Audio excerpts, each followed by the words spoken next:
When I was 3, my mother gave my father an ultimatum. Now that I am a Christian, I won't share you with another woman. After 11 years together, you promised to marry me, but you never did. You either marry me or leave. My father made his choice. He chose the other woman and told my mother, "Don't come looking for me." For 10 years, I longed for him. I missed having him around. My mother struggled terribly. She did everything she could, selling mangoes, oranges, pineapples, depending on the season, just to keep us afloat. When I was 14, my uncle introduced me to my father. That day, I also met 2 brothers I never knew I had. I was overjoyed. From then on, I visited him often. I loved going there because they always had good food. His wife was kind and always saved me a plate. I even made it a habit to help my father take off his shoes whenever I visited, but he was cold and distant.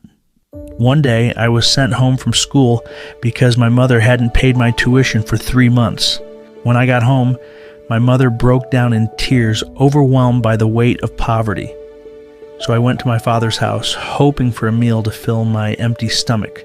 While eating, I gathered the courage to tell him, "Dad, I was sent home from school today." I thought, maybe, just maybe, he would help me. Instead, his face darkened.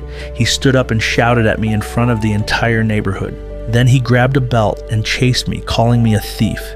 He kicked me out as the neighbors watched. I was humiliated. The next day, all I could think about was how much I would miss the food at my father's house. I blamed myself for bringing up the school fees. I felt foolish, but despite everything, no matter how much my mother wanted me to hate him, I just couldn't. 3 days later, I went back to my father's house, and his wife led me to the kitchen. This time, she not only gave me a bigger plate of food than usual, but also slipped me the money I needed for my tuition, whispering, "Don't tell your father." What finally brought my father's heart to me was when he got sick, and while his wife was out of the country, I stayed by his side. I stayed with him in the hospital day and night, pouring my heart into helping him. Today, my father is my best friend. After all the pain he caused me, I found a way to forgive him. At first, I kept going back because of the food and the kindness of his wife. But as I grew older, I realized that forgiveness is more than that. He introduced me to a friend who helped me finish school and opened doors for me.